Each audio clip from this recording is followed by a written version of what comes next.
Halo Bapak Ibu, berjumpa lagi dengan saya di sini di dalam renungan harian. Bagaimana kabar pada hari ini? Semua sehat, semua bahagia? Harus dong.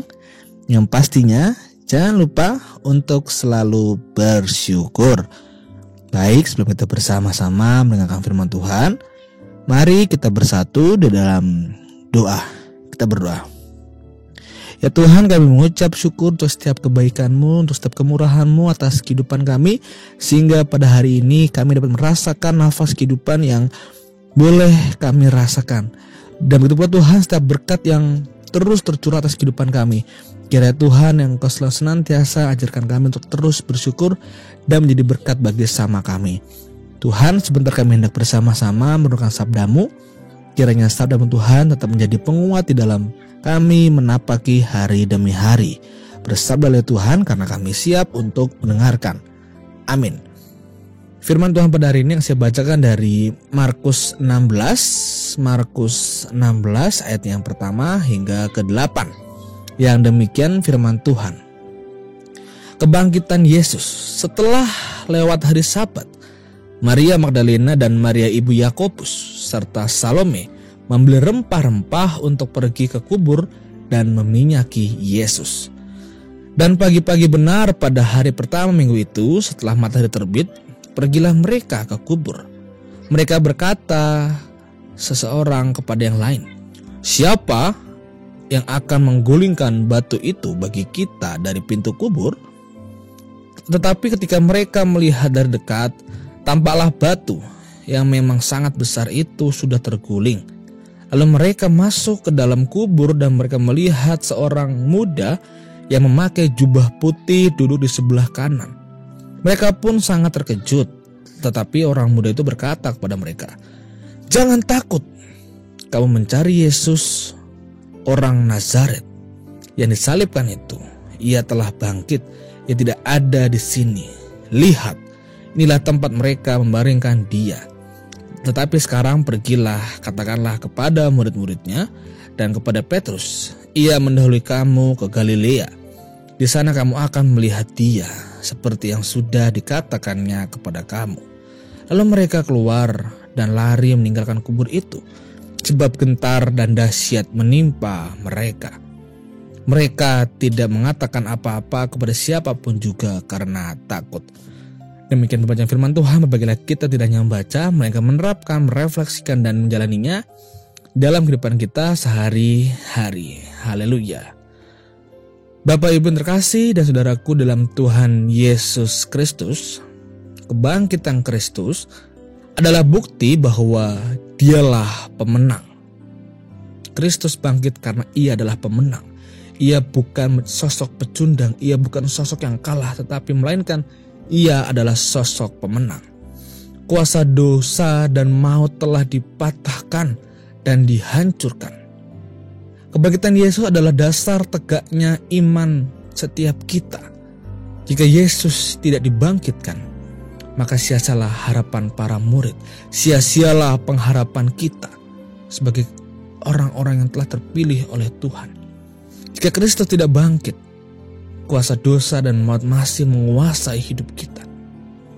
Hari ini kita bersukacita karena Yesus sudah bangkit. Ia hidup dan berkuasa. Namun kebangkitan Yesus bukan untuk dibanggakan, melainkan untuk dihayati dengan setulus hati, dimaknai dengan mendalam, dimaknai dengan sebuah kesaksian nyata di dalam kehidupan kita. Untuk terus bersaksi bahwa Yesus adalah sumber pengharapan yang kita sejati. Bapak Ibu saudara terkasih dalam Tuhan Yesus Kristus, para perempuan dalam bacaan kita yaitu Maria Magdalena dan Maria ibu Yakobus dan Salome yang sebelumnya telah melihat tempat Yesus dikuburkan. Mereka memiliki sebuah kerinduan untuk meminyaki Yesus. Maka dalam kerinduan itu mereka pergi ke kubur Yesus. Namun kerinduan mereka dibungkus juga dengan kekhawatiran. Siapa yang akan menggulingkan batu pada pintu kubur itu? Para perempuan menyadari setiap keterbatasan mereka bahwa mereka sendiri tidak akan mampu menggulingkan batu pada pintu kubur itu. Tetapi keterbatasan itu tidak menjadi penghalang bagi mereka. Mereka adalah para perempuan yang telah mengalami sentuhan kasih dan sentuhan kuasa Yesus yang begitu luar biasa. Bagi para perempuan itu, penghormatan kepada Yesus lebih penting dari kesulitan yang menghalangi mereka. Ketika para perempuan itu tiba dikuburkan dan mereka mendapati beberapa fakta. Pertama, pintu kubur sudah terguling. Dan kedua, di dalam kubur mereka melihat seorang pemuda duduk di sebelah kanan.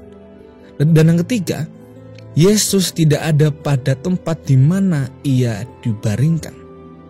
Fakta-fakta ini menimbulkan keraguan dan pertanyaan dalam diri mereka. Tetapi orang muda itu berkata, "Jangan takut, ia sudah bangkit. Ia tidak ada di sini." Itulah berita kebangkitan yang membawa sukacita bahwa Yesus sudah bangkit. Yesus sudah bangkit. Ia hidup dan berkuasa. Yesus berkuasa merubah kesedihan menjadi sebuah sukacita. Yesus merubah sebuah ketakutan jadi keberanian. Yesus merubah keraguan menjadi harapan. Yesus mengubah kesedihan menjadi kegembiraan yang abadi. Itulah kuasa kebangkitan Kristus. Yesus sungguh-sungguh bangkit dari antara orang mati. Perkataan jangan takut adalah sebuah penegasan yang merupakan inti dari kegenapan kehendak Allah. Perkataan ia tidak ada di sini membuktikan bahwa Yesus hidup dan berkuasa. Dengan begitu, orang yang percaya akan kebangkitan Yesus memiliki sebuah kepastian untuk memasuki kemuliaan Allah, memasuki kerajaan Allah, yaitu Yerusalem yang baru.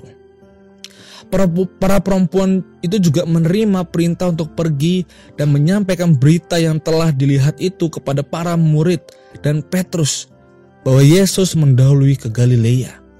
Para perempuan meninggalkan kubur Yesus dengan gentar dan takut, namun mereka tetap menyampaikan apa yang diperintahkan untuk disampaikan kepada Petrus dan para murid. Bapak Ibu terkasih dan saudaraku dalam Tuhan Yesus Kristus, ketika hari Paskah telah kita rayakan, kita bersuka cita atas kebangkitan dan kemenangan Kristus. Walaupun Paskah di tahun ini, tahun lalu kita rayakan tanpa adanya sebuah hiburan, sebuah gelaran yang luar biasa. Kita merayakan Paskah dengan keterbatasan. Namun dari keterbatasan ini, kita diajak untuk semakin menghayati di manakah posisi Yesus dalam hati kita. Apakah Yesus tetap terpancar atau hilang? Dengan firman Tuhan pada hari ini, kita diajak dan dikuatkan untuk jangan takut, karena Yesus sudah bangkit. Kiranya juga Yesus sudah bangkit di setiap hati kita, dimanapun kita berada, karena Yesus akan merangkul dan menggendong kita untuk mendapati damai sejahtera yang abadi.